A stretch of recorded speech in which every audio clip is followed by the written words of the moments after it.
Hello, and welcome to another episode of the Femininja Project. And thank you so much for tuning in.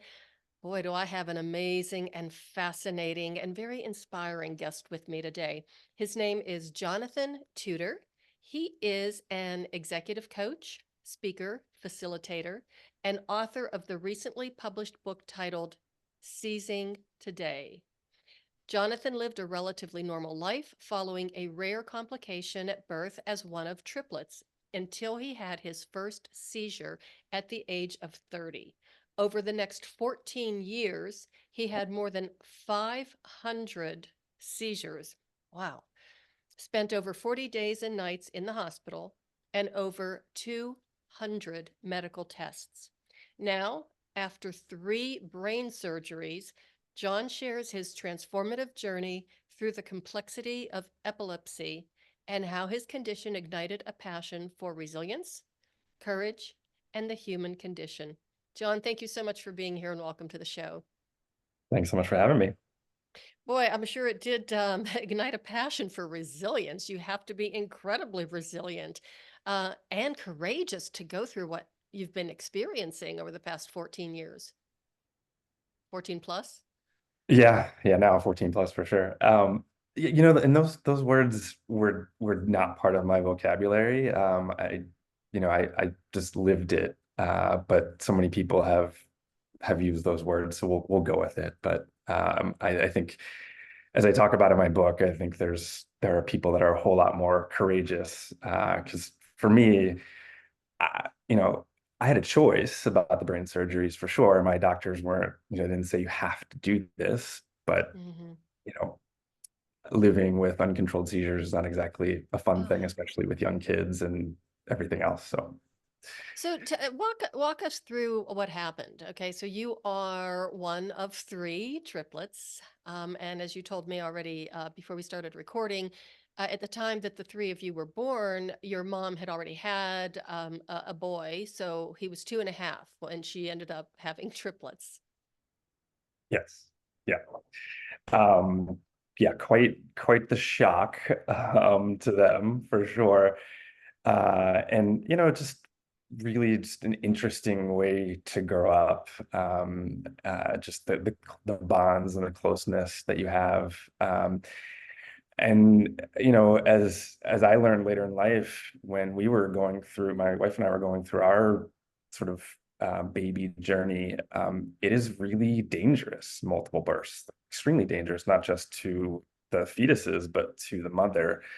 Hmm. And yes, there was some interesting complications that occurred that when the OB went to do my mom's C-section, they had never seen this before. Brought in all the residents and other doctors and med students. You got to see this because I've never seen this before, and you may not ever see this again in your lifetime. So, as I like to call it, my mom was the afternoon matinee show at Einstein Hospital in Philadelphia. Oh my gosh, yeah, that's every woman's dream, right? So we were talking about courage just a few moments ago, and now that is one truly courageous woman because she must have been terrified. Yes, I'm certain that is the case. Yeah, but she's incredible. As I Wow. told you earlier, the more you put on her shoulders, the stronger she becomes. So yeah, Wow. Well, when I was born, my mother had 3 little girls in 4 years. So we were not triplets, but we grew up kind of that way, so close to age. The second sister is only 14 months older than I am, so very close in age.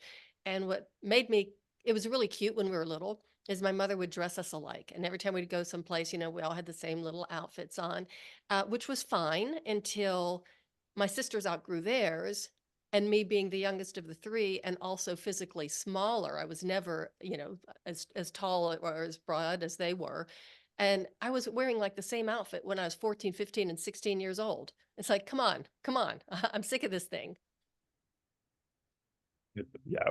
My mom always had this thing about I cannot dress you guys the same because you are all individuals. We're not going to do that. So, Oh, but well, kudos to her. yeah. So as you were growing up, Was there any inclination that you had any type of health issue as as a result of her complications, or was it actually smooth sailing until you got to be 30 years old? Yeah, there were some, I'll just call them strange things, but nothing major at all. We all had, you know, some medical complications. My sister actually, at one point, my parents thought that she might have to have her leg amputated. Um, she had a cyst on her leg, and the doctors told them, they went to biopsy it, and the doctor said, if this is cancerous, we're probably gonna have to amputate. So thankfully it wasn't. But I mean, imagine, because this was on a Friday and they had to go the whole weekend not knowing what was going to Oh, happen. Yeah.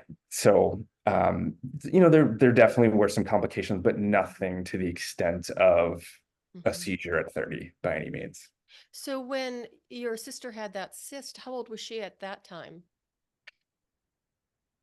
She was probably, and she'll correct me when she listens to this, but I'm gonna say she was probably around 12, Mhm. somewhere around there. Yes, it is her right as your sibling to correct you. I get corrected That's- all the time. And it's so funny how, I have two younger sisters now. So out of the five of us, everybody remembers things much differently. It's Yes. like, didn't we all grow up in the same house? Hmm. Oh my gosh, five girls, your parents, that's that's a lot. Yeah. Yeah, yeah, it was kind of crazy. Even to this day, my sisters and I are shocked that my father lived as long as he did. He was almost 84 when he passed away. My mom was 80. But yeah, he was Eastern European and pretty sturdy in a lot of ways. So there were a couple of years though that where, we didn't see a lot of him. Once we all started to get a certain age, like, teenage, young teen, yeah, he decided he developed an interest in karate, which that made sense because he kept having girls. And then he decided to start skiing. So he wasn't around and he worked a lot too. He worked like two jobs and, was always looking for something different to do. He was kind of that kind of person, but I think he was motivated by a house full of women. Love it. Love it. So then you were 30 when you had your first seizure. Did this just come on suddenly out of the blue, or did you have like an aura? Did you have some inkling that something wasn't right? Yeah, completely out of the blue. I was working in my apartment in Washington, D.C. late at night, which was not uncommon for me. Mhm. I was, just a workaholic at that point. And my bed abutted my desk, and I'm working, and the next thing I know, I wake up and I'm slumped over on the bed, and I've no idea what happened. I felt a little strange, but still, I just thought I fell asleep, which was very strange because I'd never fallen asleep while in the middle of working. Mhm. And so I just got into bed, went to sleep, just kind of, okay, this is strange, but let me just sleep it off and tomorrow I'll be fine. And I Mm. remember this morning talking to my boss about it. And then a couple hours later, I'm in a meeting with my primary client. And the next thing I know, I wake up and I'm in an ER. And as he described it, I was talking and my eyes rolled back in my head fell down, hit the table, Oh.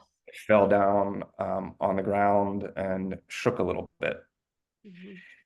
Um, at that point, the doctors weren't, they didn't make any kind of diagnosis. Sometimes the body just does strange things at various Mhm. points. And then about a month later, I was on a work trip to Ottawa, and I'm talking in a conference room with a bunch of clients and colleagues, and the next thing I know, I'm in ER in Ottawa, and the doctor comes into my room and tells me, "You have epilepsy. Here's Dilantin." Uh, what? Yeah. Did he do a history or, did he ask, has this ever happened before? Or he just kind of like, this is it. So Diagnosis, treatment, go, good luck.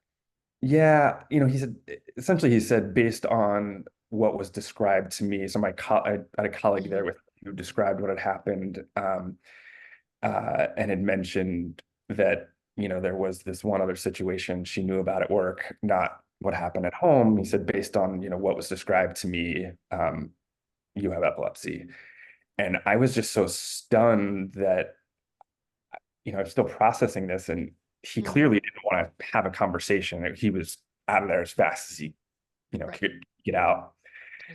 So that was just so much to process, and like I didn't believe it. I really Hmm. didn't. Like, I didn't really know much about epilepsy. I didn't. Yeah, it was just a huge shock because there was no events in my life that Hmm. would have brought this on that I could think of, right? That I never had a traumatic brain injury. I never had a concussion. I never had, anything. Hmm.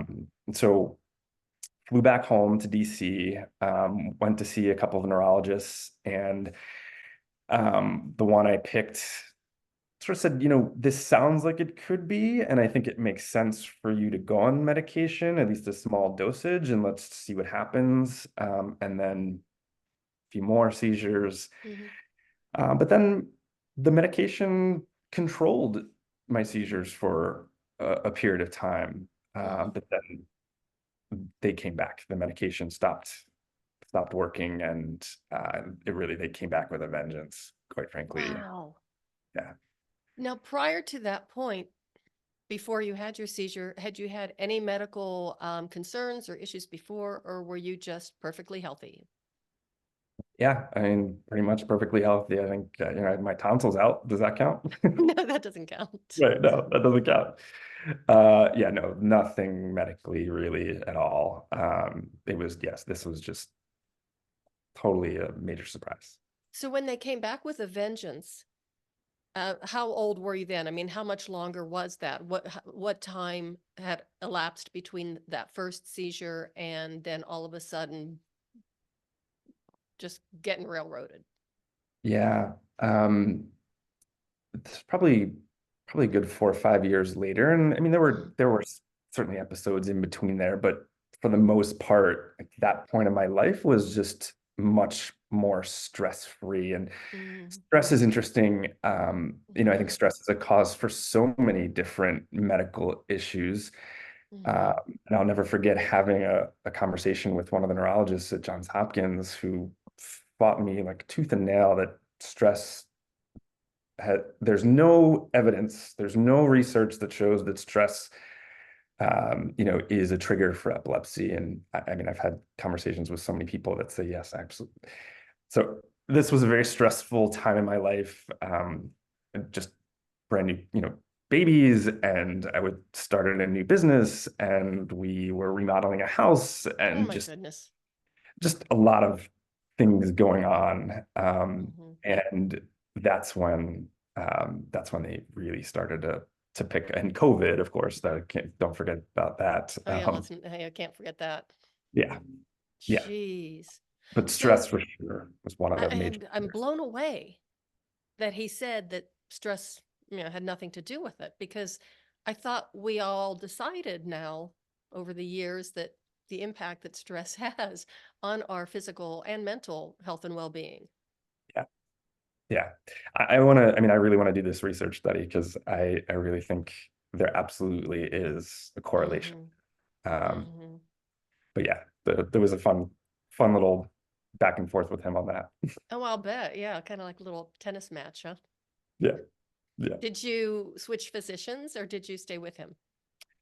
So he actually wasn't my neurologist. He was one of the attending neurologists at Johns Mm-hmm. Hopkins when I was there for one of my many tests.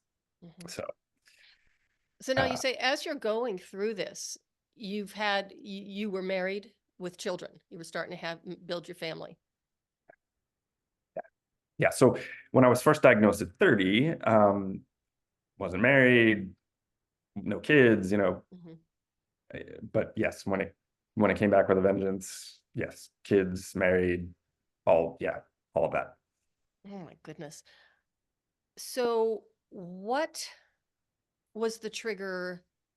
that made you say, okay, let's do the surgery? Because I would think, talk about courage, and not only courage, but trust. And for somebody who has issues with trust, it would be a really hard thing to say, okay, go ahead. I'm going to let you open up my brain. Yeah. Um, you know, neurologists had mentioned brain surgery as an option to me previously, but not in a real serious way. Mm-hmm. Um, but this time, what had happened? So I went to see a new neurologist who said we need to determine your seizure origination point in order to give you a treatment plan that's going to work for you. Like prior to this, it was a lot of trial and error. I Mm-hmm. was on so many different medications, combinations of medications, different Oh. dosages, try vitamin D supplement. I mean, it was just, I just felt like a lab rat. And sadly, epilepsy's been around forever, and that's still part of how it's dealt with. It's a lot of trial and error. But this doctor said, listen, we really need to figure out where, because there's so many different places, and depending upon Mm-hmm. where, that, there's different options. So the first thing he asked me to do was spend a week in the hospital in what's called the epilepsy monitoring unit. Mm-hmm. And so they put a bunch of electrodes on my scalp and hooked me up to an EEG machine, and we just waited for for me to have seizures, and they could analyze the data and determine, okay, they're coming from this particular Mm-hmm. location. Um, I had about 7 seizures while I was in the hospital then, but they didn't feel comfortable enough that they knew exactly the location, which I appreciate, because if you're going to do brain surgery, you better be doing it on the right place, right? Like, Yeah, you so don't want to you don't want to guess. right, right. And so he said, there's a couple more tests I want to do just to be 100% Mm-hmm. certain. So I had a PET scan. And then I had a neuropsychological evaluation. If you're not familiar with that, I don't recommend it. I liken it to taking the SATs, which I don't know, maybe some people found that to be fun. I certainly didn't. Mm-hmm. It's about a 4.5 hour test of, your executive functions, memory, math, it just testing all of your different cognitive skills. And walking out of that, I was so exhausted. It Oh. was so painful. And so I thought, okay, I'm done, right? Mm-hmm. Neurologist is going to come back and he's going to say, here's the next step. Mm-hmm. And he said to me, sorry, the results are still inconclusive. Like, what? Inconclusive still after, and I'm leaving out brain MRI, CT Oh yeah. scans. Oh yeah. I mean, so many different things. But he said to me, listen, there is one other test that we can do, but it is pretty invasive. I said, okay, what is it? He said, well, it's called a stereo EEG, or an SEEG. And what we do is we drill holes in your head, and we thread the electrodes through those holes and implant them in the different parts of your brain where we think the seizures might be originating. So it's just a much more accurate way than scalp electrodes, right? Because there's no bone in between. And as soon as he said drill holes in my head, the rest of it, Yeah. Yeah. Blink out. Yeah. but I'm tapping out right now. yeah. And what part of, um, you know, not that, or I think he said not that invasive, something like that. Like, that sounds pretty invasive to me. At first I was like, no, there's no way. But I met with the neurosurgeon, and he was incredible, walked me through the whole thing, and had all these images of what it would look like and how he would Mm. do it. And I what really put me over the edge is my older daughter at the time was about 3, in between the decision, saw me have what's called a tonic-clonic seizure, or what's colloquially known as a grand mal seizure. Mm-hmm. And I was I was napping at the time. I would have been unconscious anyway, but she saw it. And as my wife recounts, because my wife was there, she just kept saying, "Tell daddy to stop, tell daddy to stop, tell daddy to Oh, stop." She just, like, because I'm shaking uncontrollably and I'm making noises with my mouth that are really unsettling. And um, when, when I woke up and my wife told me the story, that was when we were both like, okay, something needs to change here. It's yeah. one thing for me to experience seizures, it's another for my kids to have to watch me do that. Yeah. Wow. That poor thing. She must have been terrified. Yeah, yeah, oh yeah. Wow. But thankfully, at 3, she moved on fairly quickly, Yes. but extremely terrified. Yeah. Yeah. So then when you did go in for that, that would have been your first brain surgery because you've had three. Yeah. So first one, drilling the holes, inserting the electrodes, and by the way, bolting the wires to my skull. Mhm. That was frightening. So Um, I'm this is really probably a silly question, but I just can't help myself. So were you awake for this? Did they give you anesthesia? Oh, okay, thank God. Okay, I feel better now. yeah, no, no. It was a 4.5 hour procedure, and definitely was not awake for it. I can't even imagine. But there are some brain surgeries, brain procedures where people are awake. Yeah, Just the sound effects would be enough for me. And I'm a medical person, but yeah, I would not be I would not even want to observe. no, no. Um, so that was surgery one. And so I was supposed to be in the hospital for 1 week, hopefully, have a bunch of seizures, and then they can, okay, we Mhm. know exactly where your seizure onset zone is. 1 week goes by, no seizures. 2 weeks go by, no seizures. And while I'm there, it's not like I'm just sitting there. I had to have multiple rounds of sleep deprivation, because sleep, sleep Mm. deprivation is a trigger.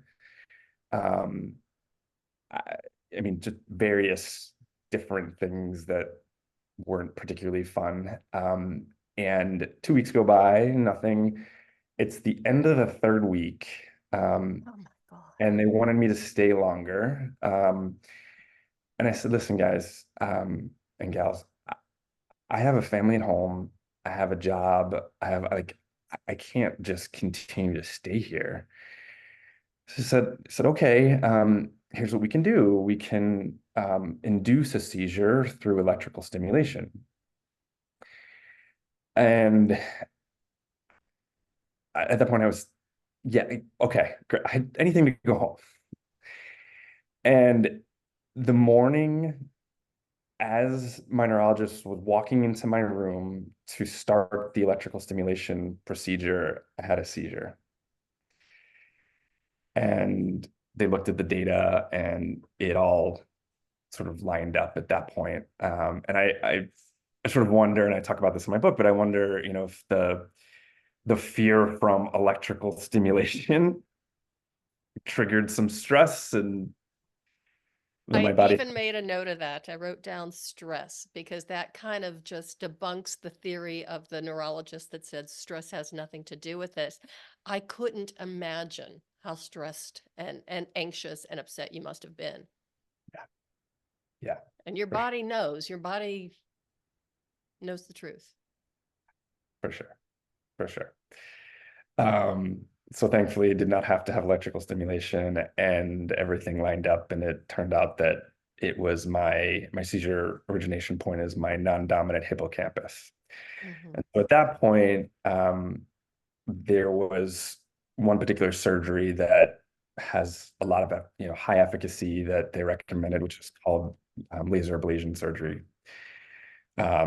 So that was yet another hole, a 15th hole drilled in the back of my head, where they inserted a probe with laser fibers on the end and literally burned my non-dominant hippocampus.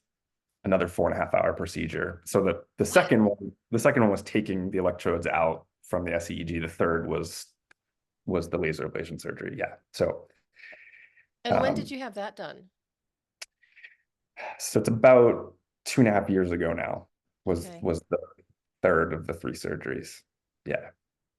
And how are you doing now? And what was the results like right after the surgery? Did you have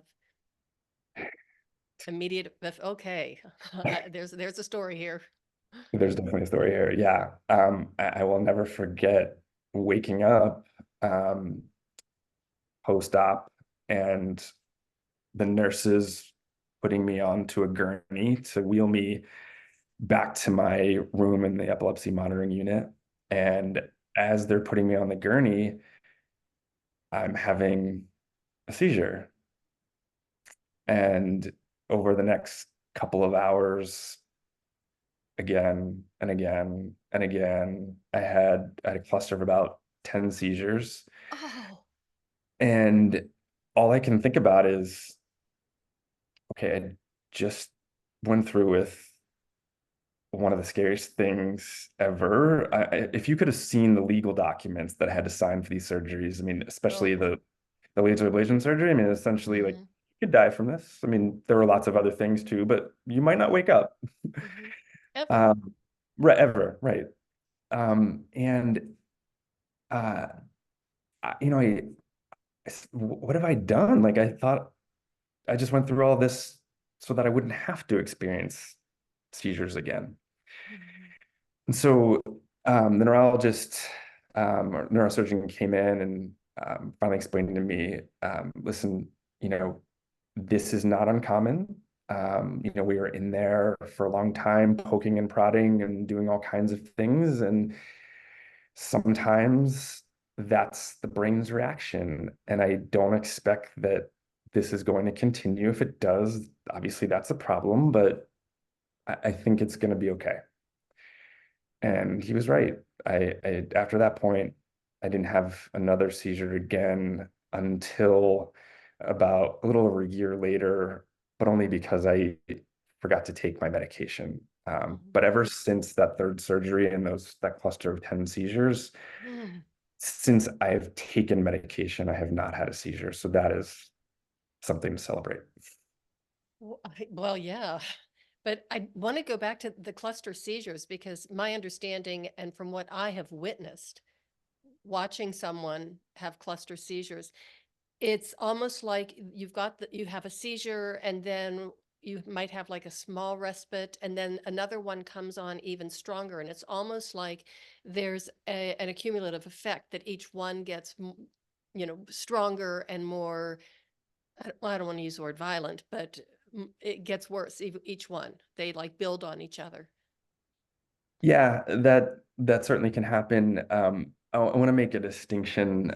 So there are there's 30 different types, over 30 different types of seizures, and that's Hmm. typically surprising for a lot of people who aren't in that world. A lot of people think seizure, grand mal seizure. That's just one of many. And yes, I've had many grand mal seizures, tonic-clonic seizures. Um, but the majority of the seizures I've had are what's called focal onset aware seizures. Mm. Um, and so that those um, you wouldn't, unless I told you, I could be having one right now, you wouldn't know it. Mhm. Um, what happens, so I describe it in sort of three phases. So the first phase is a really awful smell.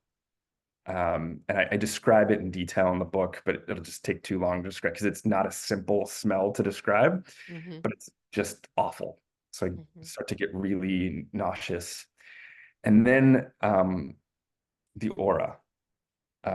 And I liken this to a movie playing in my head because Mm. it's a scene that plays out Mhm. from my life previously. Like I've been there before. It's a lot of people call it deja vu. As I started Mhm. researching that term, it's more of Mhm. a flashback than deja vu. Mhm. Um, I, I was there, like it it happened, and I'm watching it Wow. again.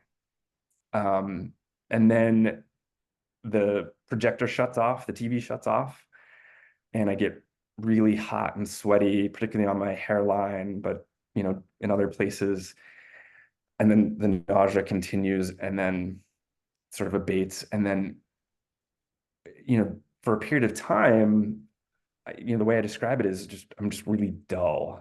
Mhm. It takes time to recover from that because I mean it's a workout for your brain, right? There's just all that electrical activity that's firing. Right. But again, I don't. I find it fascinating. I hope your listeners do too. But to describe it that way, like that is really.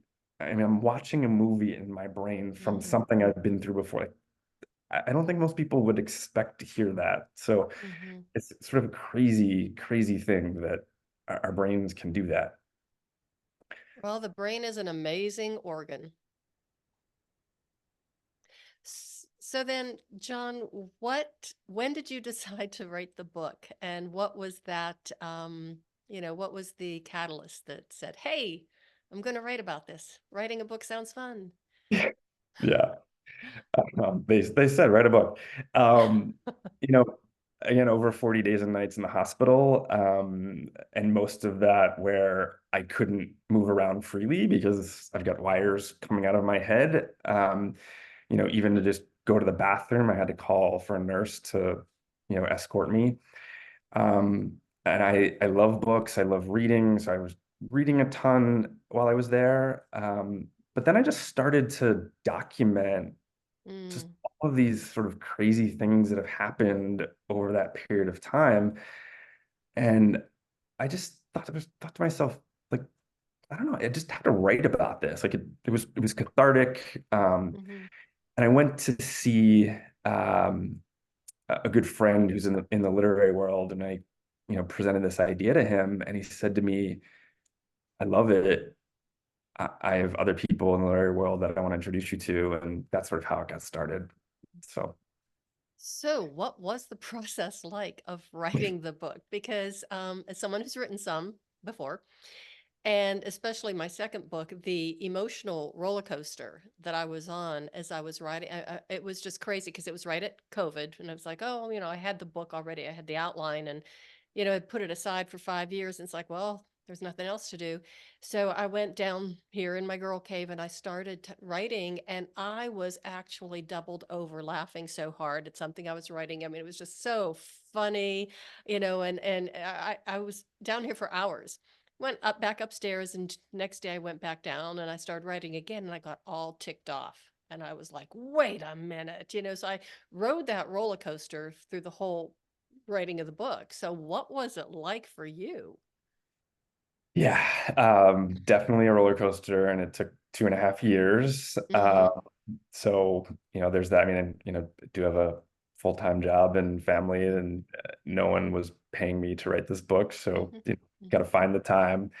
Um, Definitely a roller coaster. Definitely learned so much along the way about the publishing industry and just the literary world in general. It Mm-hmm. is rough out there. I'll say that. Mm-hmm.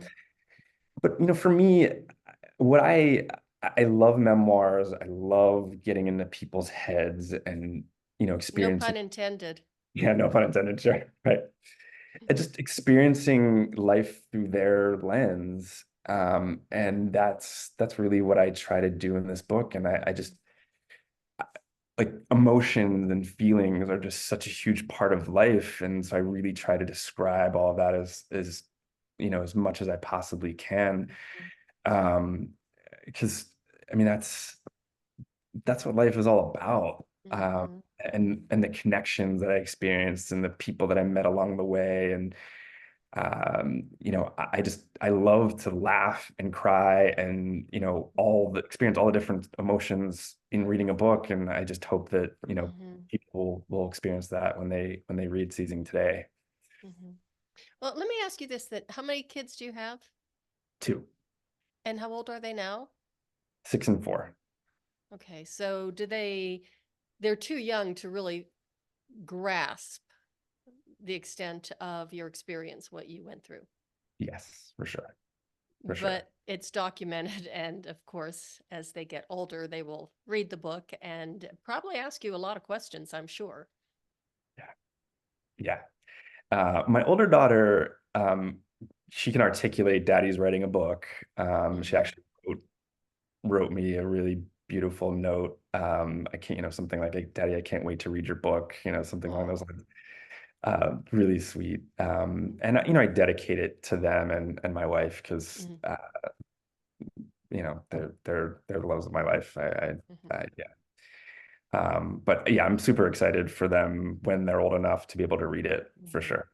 Because they're in there a lot. Oh, I'm sure they are. And that makes me want to ask about your wife because it must have been so, you know, I don't want to say hard because that's just too light and mild of a word, but to have your husband go through something that intense, that frightening, that life threatening, actually, and handling that as well as, raising the two little ones.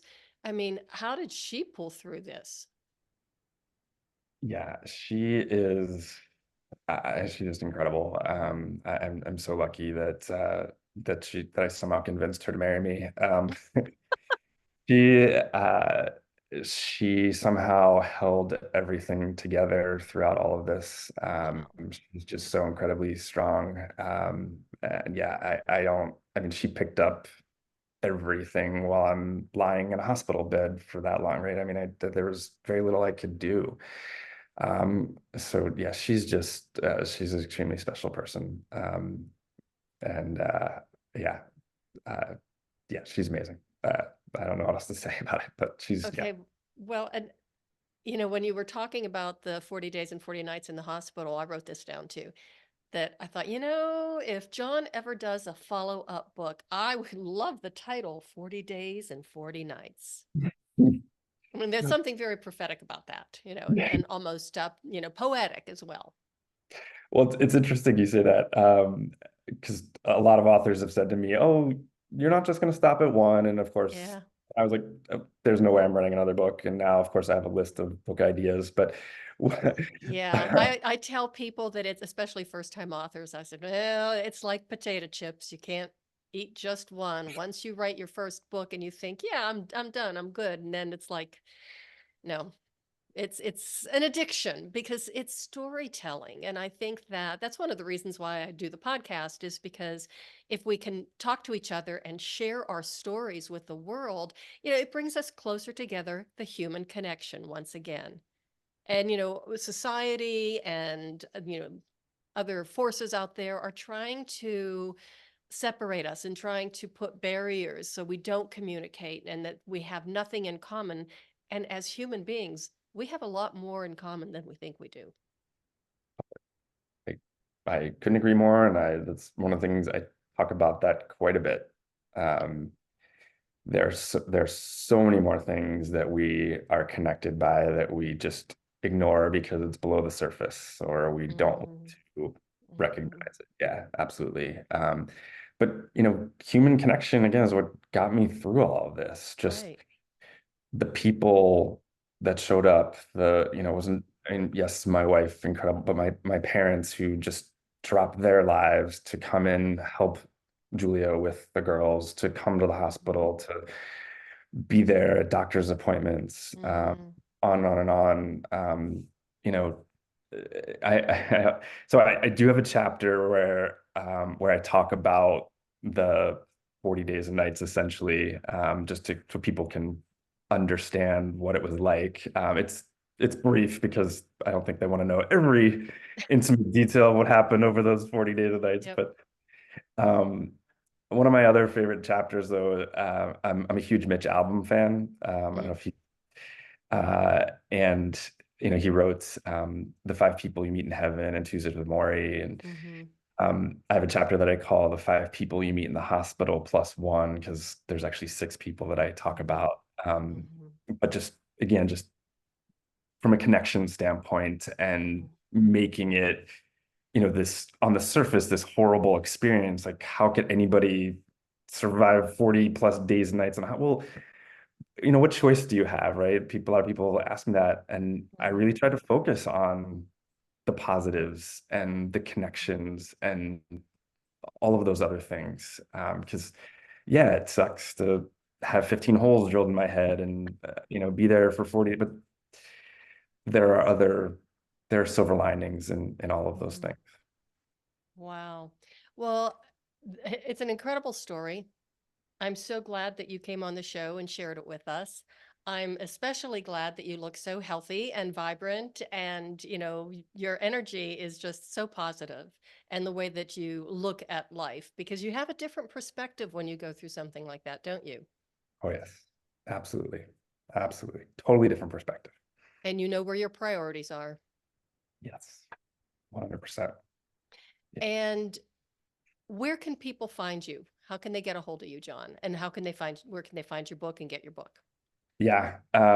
So to connect with me, LinkedIn is generally the best. Mhm. Jonathan dash Tutor, Tuteur.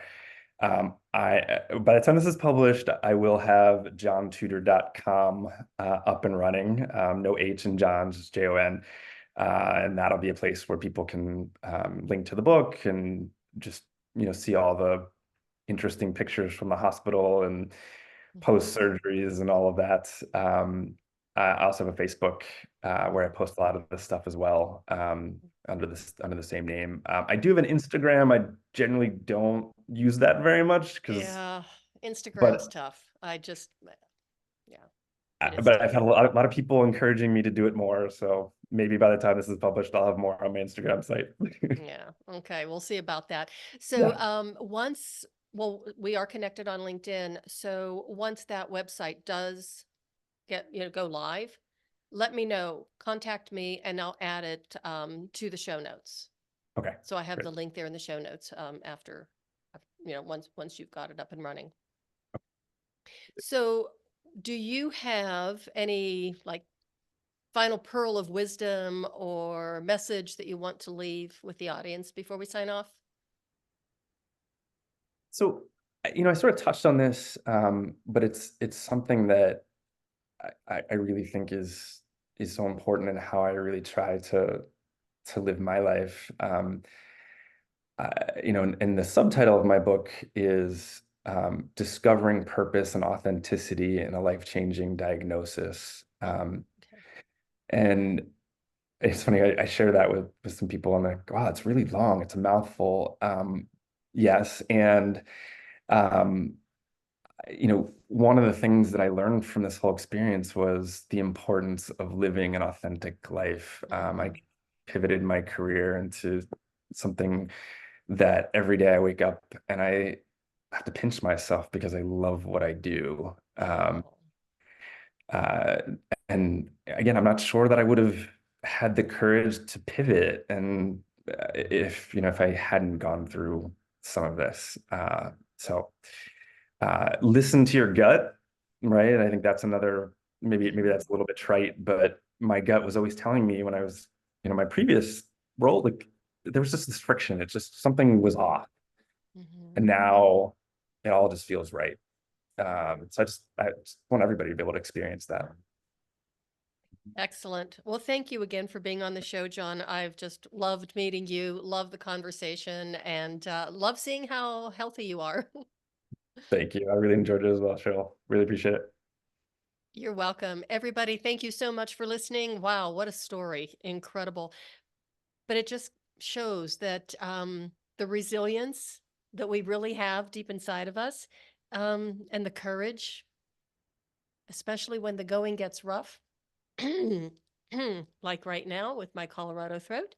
So just remember to, take care of yourself, listen to your gut, and just be strong, be resilient, and ask a lot of questions along the way. If you get a diagnosis, don't just say, okay, get a second opinion, a third opinion, whatever it takes, and do realize that stress has a huge component on our mental health and our physical health as well. So be very careful with that. And that is the way of the Femininja. Thank you for listening.